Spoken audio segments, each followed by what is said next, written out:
Hello, all. I saw this headline in the Daily Telegraph from Tim Stanley. He's some down the line Tory type. And the headline reads, Mummy is moving to where the voters really are. And it's referencing Kemi Badenoch. You can see her giving her husband a good old cuddle there. Come to Mummy, come on. And this got me very interested. I mean, first of all, I couldn't believe it was real. I thought this must be one of these mock-up AI things. But as far as I can understand, it is real and it is unironic as well. Maybe a touch tongue-in-cheek, but unironic. And this got me really intrigued because, as many of you might know at this point, before I started this channel, I was very interested. I did lots of group work, actually, in London on it, as well as personal work on the ideas of male initiation. It was a real area of fascination for me because it very much helped me grow up and make sense of the world. And this is a prime example of why Western man is very lost in the mother. I'll explain what this means. Older generations don't tend to get this. They think you're talking complete nonsense. But try and stay with me if you can. I think that's because they had a grounding in something of the old world. So they don't understand how fluid identity is. And by that, I don't mean things such as trans and all that. What I mean is it's very hard for modern men to find a very fixed identity. As soon as you grow up, you're told you're evil on the one side, you're told you've got to be this type of man on the other. It can be very hard to know exactly where to stand on solid ground. And, well, I think we've seen the results of that in recent years. Now, I think the best way to explain this is just to run through quickly my own experiences of how I made sense of all this. First of all, like many youngsters, my parents got divorced. I think I was about 10. It was when Tony Blair came into power, which is a massive cultural echo there with regards to the shifting state of things. Now, I'm not digging my parents out here. Many parents get divorced, both very good people, but just wasn't working out. And my dad went down to London. He got a new job and moved down there and so on. So in a sense, I was with my mother. Now, my mother wasn't bad, but I strongly believe you need a father in the home, a very Christian like that. And that dynamic is extremely important for spiritual protection. And that's because, I experienced it. And as many people do, this isn't a woe is me story. But my elder brother got really mixed up in drugs quickly. And of course, there's no father really there. I mean, my father didn't completely disappear, but, in and out, that sort of thing.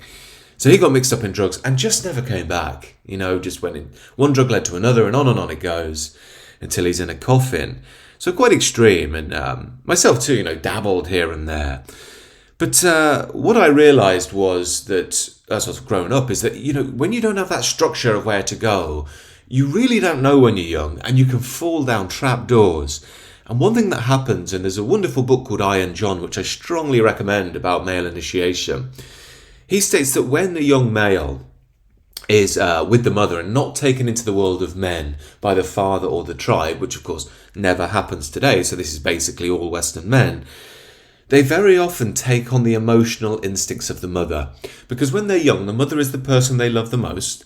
And when they see the mother worried by the world, they try and predict her reaction to things. So to try and protect her, in a sense, because it's almost a noble male instinct. So you're reading the world through her nervous system. My own experience of that is watching, my poor old elder brother who got mixed up in drugs get more damaged, more mixed up, getting more trouble in every different direction, and trying to protect my mother in some way from the pain of that experience. But what, of course, I didn't realise in doing that was I was taking on the nervous system of the mother.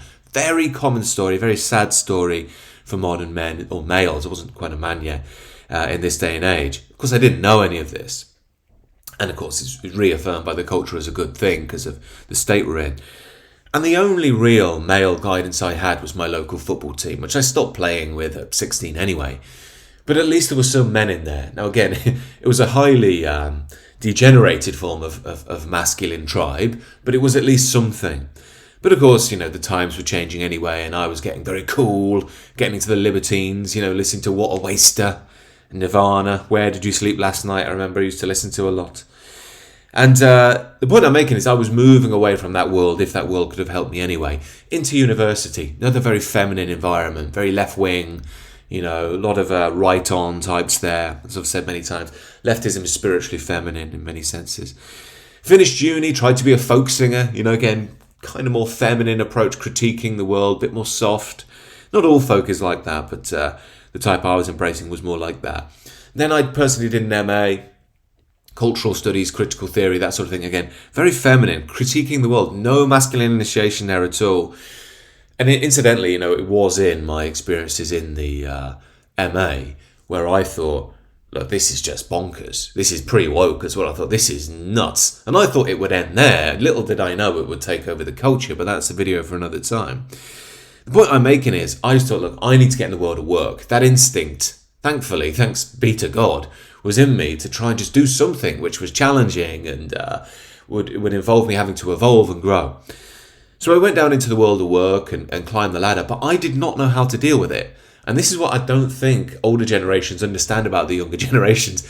They've been given no guidance, unless they're lucky in having a really good father, which is out there. But most of us did not have that.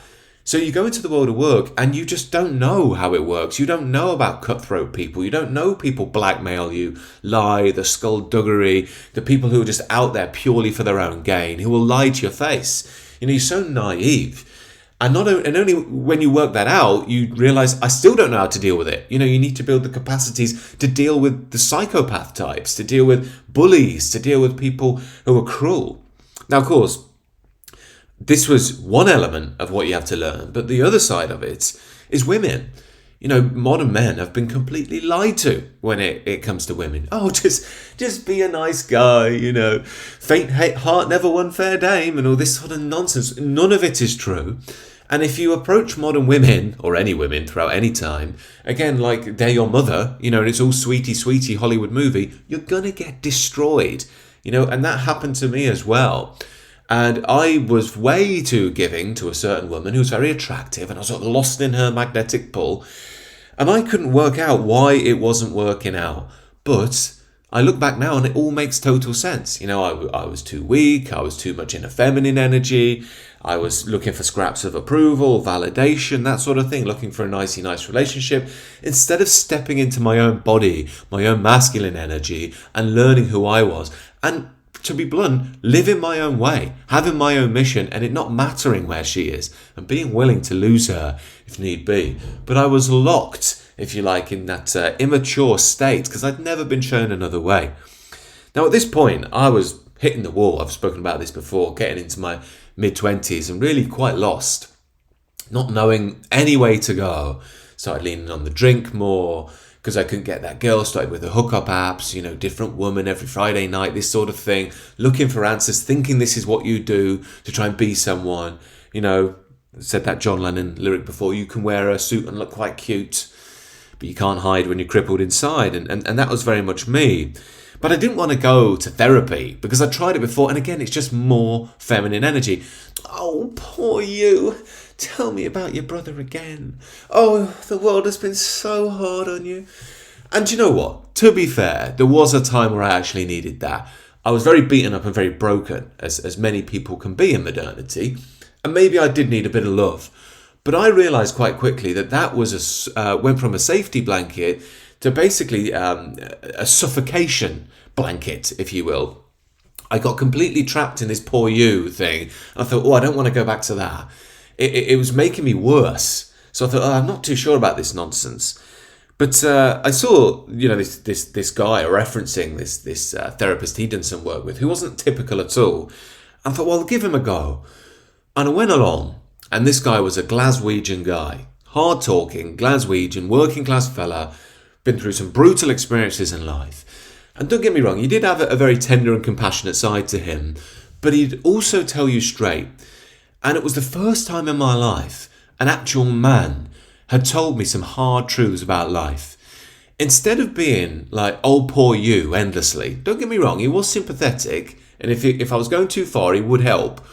But he could see I needed to be told the truth. And I'll never forget it. He said to me, Richard, you've given this woman your fucking balls. And it struck me like a thunderbolt, because it was the first time someone had actually said to me something direct, a raw masculine truth about life. And instead of being like, a typical modern millennial and, don't shout at me, I liked it. It sparked something inside of me. It made me feel alive. It made me feel like I mattered. And what I realised was this guy was actually introducing me into a world of men. The idea that you have to maintain your balls, be grounded in your balls, especially when you're dealing with women. And if you're not, they're going to walk all over you, especially modern women, especially if they're attractive. Now, again, this for me was happening around 27, which is a very key age for men. You might have seen in popular culture lots of rock stars die at 27. Not a coincidence. When you get into 27, you're really at the last call of turning or beginning that journey into manhood. It's called the age 30 transition in masculine initiation language. The idea being that at that time you really leave behind the boy. You can integrate parts of the boy and care for parts of the boy still, but the boy cannot lead anymore. And if he still does, you just won't be able to bear the world, which is why lots of people kill themselves at that age, or men kill themselves at that age, and get mixed up in drugs and so on. But anyway, I was one of the ones who very much went the other way for. I found my path, and I started to think, God, this masculine initiation stuff is the key. I can't believe I've never learned any of this. Why is nobody speaking about this? And of course I realised nobody's speaking about it because nobody knows anything about it. I'd had some quite hard experiences which had forced me to look into it, but most men these days, they just go into a world of entertainment, or money chasing is probably the most common masculine expression, or football, and it's this kind of counterfeit journey of becoming a man. Now, again, I got, as I say, super interested in this. I was doing groups in London, reading about it all the time, doing retreats, the lot. Going out to the middle of the English countryside, banging my chest around a campfire with a load of men, wrestling, all of it. Whatever I can do to try and help myself evolve. I'd do anything. It was that or die, was the way I felt. And anyway, the point is that I learned these basic structures of masculine initiation that aren't just unique to England or Europe. These are worldwide. And this is the great thing about the masculine initiation literature. I'd probably say Robert Moore is the apex in that world if you're interested, especially his essays on masculine initiation, particularly good. But what I learned was you find this throughout cultures, throughout time. The male has to go on a journey where they break free from the mother and they're introduced to the tribe, the world of men. And this is so important because, number one, it's the archetypal journey from boy to man. If that isn't made, then you almost always stay a boy in many senses. You never truly break free. You're always looking for mummy, in a sense. You can see where I'm going with this. The second key aspect of initiation, after you've gone through the challenge, and I should emphasize it's challenge that takes us from boy to man. If you look at initiations that still exist in tribal structures, it's very often 12, 13, 14-year-old boys have to go through some real rough challenges, jumping off very high things into water that could kill you, having bullet ants put on your arm and not showing pain. These aren't to be cruel, it's to show the man that life is about challenge and you're going to have to bear it in order to protect the tribe. Of course, in this day and age, you can't do these sorts of things, which is why modern men don't have these experiences, which are vital for their soul and for their communities. But anyway, the point is, the second element of initiation is moving away from almost aimless self-individual expression to the tradition and the tribe. And it's not so much you take on conservative values, if you like, as much as you actually become the values yourself in how you live. You're like a beacon to the younger male. There's a wonderful story in Richard Rohr's books. Richard Rohr's a bit of a lefty, but he's quite good on Christian initiation. And he gives this story about elephants in the wild in Thailand, and they're at some sanctuary for elephants. And they get this young male elephants taken in, and they start, causing all sorts of trouble and mess, because basically they're orphan elephants. They're kicking over cars, charging the trainers, attacking the female elephants, all this sort of stuff, making a complete riot. And they don't know what to do. They're trying to do everything to try and fix these young elephants. But by chance, they have a delivery of older male elephants that also need sanctuary. And these older male elephants come in, and immediately the younger male elephants settle down because the elder is here now. What we need is not mummy, it's daddy. You need the father. The father energy calms the nervous system of the younger male. And again, in the human context of this, the tradition, if the man imbued in the tradition becomes like a light. And I think we've all seen that man. You see it in a very, spiritually wise priest. Many of you might follow them online. I'm not talking the milquetoast softy Anglican females with bowl haircuts you get at your local church. I mean the really based ones. and they really know what they're talking about. And you think, there's something about that guy that's magnetic, and I want to listen to him, and I want to tell him my story, and I want his guidance. It's that sort of man, you know? But the mission is, of course, you become it through the initiation. And the final one, this is more niche. It doesn't appeal to everyone. It's only a door to go through if you're interested, but it deeply appeals to me. And that's the final message of initiation, is where it coalesces with more spiritual initiation. It's where you leave the world of matter and go into the world of God. And what that essentially means is, through the masculine frame, is the root word of matter itself is actually mater. In Latin, it means mother, or it's associated with mother. And we can see the obvious association with Mother Earth. So the idea is that the matter of life is the feminine. And of course, what's matter? Well, it's that which is processed to change, it's uncertain, and so on. The Father is the consistent energy. It's the Spirit. So you go from Mother Earth to Father Spirit, so the story goes. And of course, obvious associations with the Christian tradition, God the Father. You know, God isn't just an aimless God. It's not God the Mother. It's not God the androgynous, although you could argue God goes beyond all definitions at a certain level. But the point is, through the Christian frame, is God the Father. Very important, extremely important. But again, we've completely ignored all of this because we've turned away from our own tradition. And again, you can't blame young men for this because there's no initiation that effectively exists in this modern era. So a bit like me, you kind of have to figure your own way out if you're really stuck, you know, and if you don't, you're in trouble. Drugs, mental health issues, potential death, you know, it's serious out there today. It seems like it's all dead easy when you have TikTok and Tinder and Premier League football, but you get out of that frame, it could be rocking. You need to know the way, otherwise trouble is right behind you. Now again, I was piecing all these bits together, so by the time I turned 30, I was like, okay, I'm getting all this stuff now. It's making real sense, and I was feeling a lot more grounded in myself. Good relationship with my father at that point. Good relationship with men I was meeting on the same path, and felt like I had a mission. 100 times better with the ladies. No more neediness. Made sense of them. And to be honest, I wasn't even that interested in the hookup culture anymore. I was like, I don't know. It doesn't really do it for me anymore. I mean, I still would fall into it, you know. Still a sinful male and all that. But broadly speaking, I was growing beyond it and eventually got married, which, you know, was a real big step for me. But the point I'm making is, we can see how modern men don't have this structure and have never really figured it out. And that's, again, in my view, because of the collapse of our tradition, the collapse of the church. Discussing it the other day in a video, the Anglican Church is so feminized. How is a woman, you know, especially a soft upper middle class one, going to lead any men? She's just going to tell us the same old woke nonsense about, you know, division is going to really hurt us, so let's all be nice and say a nice prayer for the gay people and the blacks and that sort of thing. You're like, well, this is all very sweet, but this isn't going to save the soul of men, which is absolutely vital in a tradition. If you don't have your men on solid ground, you're going to be screwed. And this is where I learned the really key lesson from all this initiation stuff. It's not only in our young life that demons can enter when the father is absent. That's a phrase from Robert Bly in Iron John. It's also on the cultural and the civilizational level. If God the Father, spiritually or symbolically speaking, if you don't like the literalism, isn't present, all manner of demons will enter because there will be no spiritual protection. And that's where we are. We're just being hammered from every angle right now with all sorts of corrupted ideas, corrupted traditions, and essentially we're degenerating into something bizarre.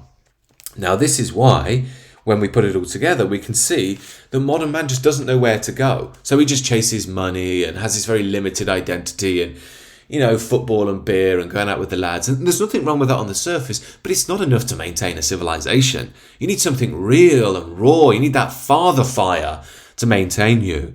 And again, as I say, without that, the demons enter the culture. We've seen that with wokeism, you know, dominated the culture, ripped everything to shreds, sacred order in total tatters, and people are now craving a return to sacred order, but they go to the church and it's a lesbian with a bowl haircut lecturing you about BLM, you know.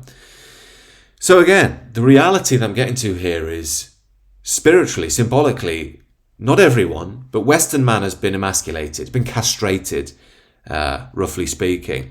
There's a good male teacher out there today, I'm not sure if he's still around, but he used to say, when males don't get initiated, they don't settle into their balls. And what that means is they put their dick on their head because they want to show, like, no, I am a man, and how cool they are and how they have all the women and the money. Very sort of Andrew Tate energy, in your face, all this sort of thing. I'm the best. You get these 10 a penny online on YouTube, these very often American bros, I believe it, I achieve it, and I tell you what, I'm going to dominate any field that I enter, whether there's an intellectual field or a physical field. And you're like, all right, mate, yeah.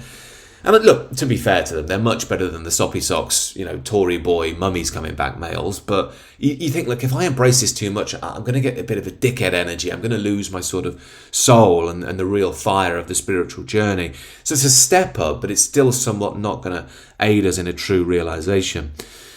But the point is, as I say, we can carry this out into this idea of, like I said, when I was young and you're watching your mother to see the female instincts. We're very much like that as a culture now. That's political correctness, really. We're watching to see the reaction, if you like, of the chaotic mother. What's she going to do? What she's likely to do is give a squealing, screaming response, which will ostracize you from the mainstream. Word spells, as I call them. Replete last night on Question Time, if you saw it. Zach Polanski yelling at Zia Youssef, the Reform guy, "You're evil Nazis," and the rest of it. Now, as we've been exploring in recent videos, word spells aren't working anymore. They're just not working. So, I dare say that the power of them is falling away, which is a good sign for coming back, if you like, to true realization. But broadly speaking, Western man has been terrified of that response, and to a sense, understandably too, because it can, take your career and so on, make you a social pariah. But the point is, we've been frightened. Had female instincts to the response of words for a long time. And that also explains Trump's popularity. Trump did not care if you call him a racist or a fascist. He just moves on regardless, and hits back with something, funny and undercutting and so on. And Trump had a sort of jock alpha energy. I don't think that's the true father energy. We'll get to that. But it was a step towards it. And I think many people were warming to him because of that. And, you can see it in Trump where it's kind of a bit silly, but it's kind of funny as well, his total belief in himself with, whenever he comes to the UK, he'll be like, "Queen Elizabeth loved me. We had a great relationship. I loved her dogs, beautiful dogs," and all this sort of stuff. And you're thinking, this is bizarre, but kind of great at the same time. But the point is that Trump almost represented a push against that. Whether he could truly fulfill it or not is a different matter, but he did represent that in many ways. Now, again, why I say I don't think Trump is the full wise father archetype is because, realistically speaking, he's the merchant, ultimately. It's still really back to the king of the modern world is the merchant, he who makes all the money.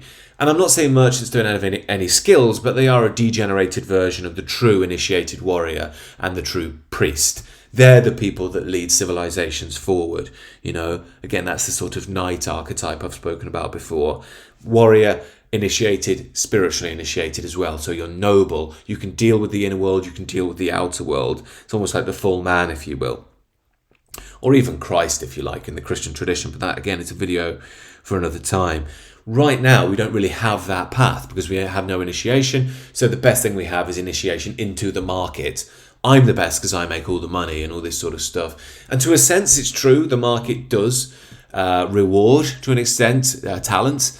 But another extent, to another dimension, it also rewards quite corrupt behaviour. Skullduggery, underhandedness, narcissism, aggression, psychopathic behaviour, all that sort of stuff. So we're in a sort of degenerated state, really, as a culture at the moment. But anyway, the point I'm making here is you can see where Tory boy fits in all of this. He's not going to play in the market because it's a bit too rough and tumble. And we've lost our way in the civilization and cultural field. So what he looks for is ultimately mummy. And Kemi Badenoch represents mummy. This is what comes out in someone like Tim Stanley. And again, it's really just a representation of uninitiated, emasculated manhood that the Tory boy is really lost in. And Reform, to be fair, does offer something slightly different. Again, I don't think Reform is going to be the true wise father archetype. It's really just a step down from Trumpism. But in a sense, you could even argue that Farage is in love with mummy too, via his love of Thatcher. But again, probably a video for another time. I might be being a bit harsh there. The point I'm really getting at is we're not going to find solutions on the political level by just electing somebody new in. The only way we're going to find solutions to all of this is via the return to tradition and what that truly means. Some people call it the return to God. That doesn't mean woo-woo belief.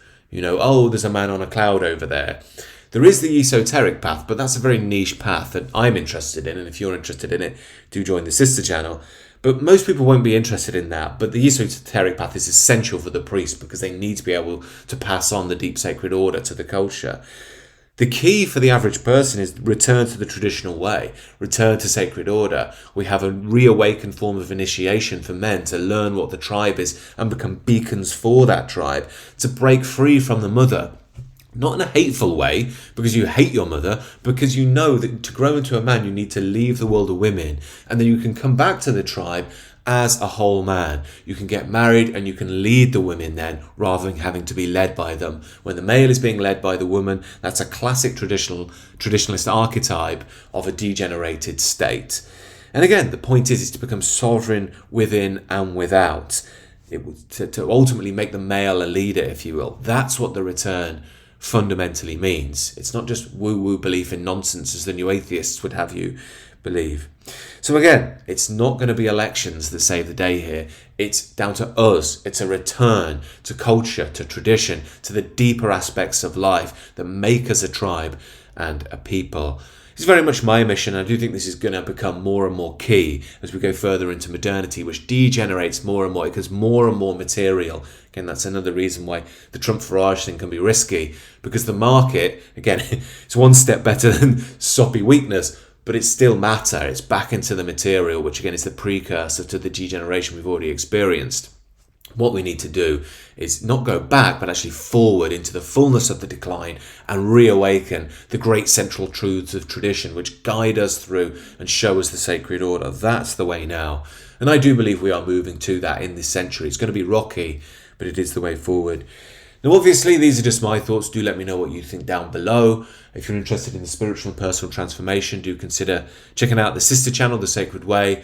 Got all sorts of courses on the Substack as well you can do to aid you in this path, as well as join the Substack where we discuss these things. You get exclusive content, and if you just want to support me. Other than that, do enjoy the rest of your day and consider subscribing to this channel if you're new. Take care.